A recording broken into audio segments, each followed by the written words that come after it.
In the heart of England, the charming town of Dunbridge boasted a rich tapestry of history, legends, and mysteries. From ancient relics to whispered tales, the town was a haven for those with an appetite for the unknown. Anna Sullivan, an ambitious journalist from London, arrived in Dunbridge on a cool, misty morning. As her car navigated the winding roads, a shadowy figure suddenly darted in front of her, causing her to slam the brakes. Heart racing, she blinked, but the figure was gone. The town's mysteries had already begun to unveil themselves. Anna's assignment was to uncover the truth behind one particular legend, the enigmatic vanishing vendor. Local folklore spoke of a hooded merchant who appeared on fog-covered nights at the crossroads, selling trinkets of immense power. Each trinket was said to grant its possessor's deepest desires. However, these wishes carried a dark and insidious price. The cobblestone streets of Dunbridge, lined with half-timbered homes and centuries-old oaks, whispered stories of wishes granted and regrets realized. Anna's journalistic instincts sensed that beneath these tales lay a truth stranger than fiction. Her initial inquiries introduced her to elderly Mrs. Blackwood, the town's unofficial historian. Over steaming cups of tea, Mrs. Blackwood regaled Anna with tales of the vendor.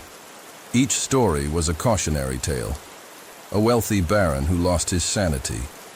A beauty queen who became invisible to the world. A scholar who knew everything but understood nothing. Intrigued, Anna decided to visit the fabled crossroads one foggy evening. She was half expecting the tales to be mere fabrications, but as the night deepened, a dimly lit stall materialized. Behind it stood the vanishing vendor, his face obscured by shadows, surrounded by curiosities that seemed to pulse with an ancient energy.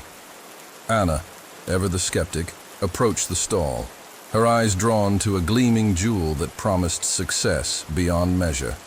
The vendor's voice, cold yet mesmerizing, offered her the jewel, hinting at the accolades and fame it would bring. Yet his parting words were a cryptic warning about the unforeseen costs of her desires. Days turned into weeks, and Anna's articles became a sensation. Every story she penned turned to journalistic gold. Accolades poured in. Her reputation soared. However, as her name echoed in every corner, her personal life began to disintegrate. Friends grew distant, family felt overlooked, and Anna's once simple life became a whirlwind of interviews and appearances. She was trapped in a gilded cage of her own making. But Anna wasn't the only one ensnared by the vendor's promises. Dunbridge was home to many such tales. Robert Johnson, a local merchant who had once struggled to make ends meet, had wished for unmatched wealth. Gold and gems filled his coffers. Yet his heart became a desolate place. Friends turned to enemies. Jealousy overshadowed camaraderie, and Robert found himself in a sprawling mansion, devoid of genuine human connection. Lucy Thompson, the town's belle, had wished to remain eternally young. Her face reflected the innocence of youth, but her body, hidden beneath layers of clothing, aged at a harrowing rate. Stories of the vendor's power and the accompanying costs spread like wildfire. Determined to find a solution, Anna, Robert, Lucy, and others ensnared by their wishes, united in their quest to find the vendor and reverse their fates. Their search led them to a dust-covered tome in the local library. This book detailed the vendor's appearances over centuries, revealing his emergence every decade on the night of a blood moon. Fortuitously, the next blood moon was just days away. On that fateful night, with the moon's crimson hue tinging the horizon, the group gathered at the crossroads. As if on cue, the vendor appeared, his stall gleaming under the moonlight. His voice, both mellifluous and haunting, confirmed their suspicions. The trinkets couldn't be returned directly, but there was a way. Every item, he explained, was bound by an ancient spell which tapped into the very essence of human desire. To truly reverse the wishes, each individual had to confront their deepest vulnerabilities and willingly let go of what they desired most. Anna stepped forward first, the gleaming jewel in her hand. With tears streaming down her face, she recounted the loneliness of her newfound fame. She realized that the cost of her ambition was the very connection she had once cherished. Dropping the jewel, she watched as it vanished into thin air. The cage around her life lifted, and while her reputation as a journalist remained, the overpowering allure of fame subsided, restoring balance to her life. Robert was next.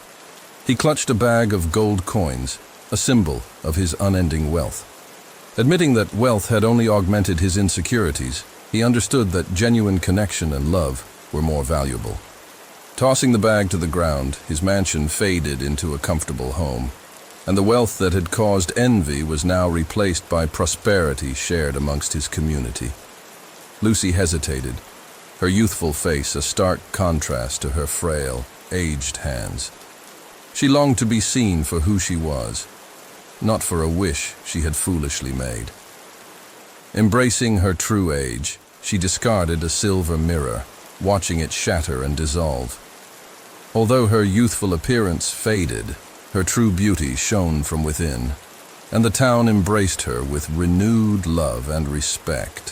One by one, each individual confronted their vulnerabilities, letting go of their ill-gotten gains. The vendor watched silently, his stall diminishing with each discarded trinket. Finally, when only Anna, Robert, Lucy, and a few others remained, the vendor's stall disappeared entirely, leaving behind only the mysterious hooded figure. His voice, now softer and more human, offered a final piece of wisdom. Desire, when unbridled, becomes a prison. True freedom lies in understanding oneself and embracing both strengths and weaknesses. With those words, the vanishing vendor himself vanished, leaving behind a town forever changed. In the months that followed, Dunbridge thrived. The town's newfound wisdom led to deeper connections, communal growth, and a spirit of unity. Anna continued her journalistic pursuits, but now wrote stories highlighting the strength of the human spirit and the importance of genuine connection. The vanishing vendor became more than a legend. He was a reminder of the dangers of unchecked desire and the beauty of embracing one's true self. Years later, as the blue moon once again painted the night sky, there were no stalls, no hooded figures, and no tempting trinkets. Instead, the people of Dunbridge gathered at the crossroads for a festival celebrating the lessons learned and the unity of their community. The echoes of Dunbridge were no longer tales of regret and sorrow, but stories of redemption, growth, and love.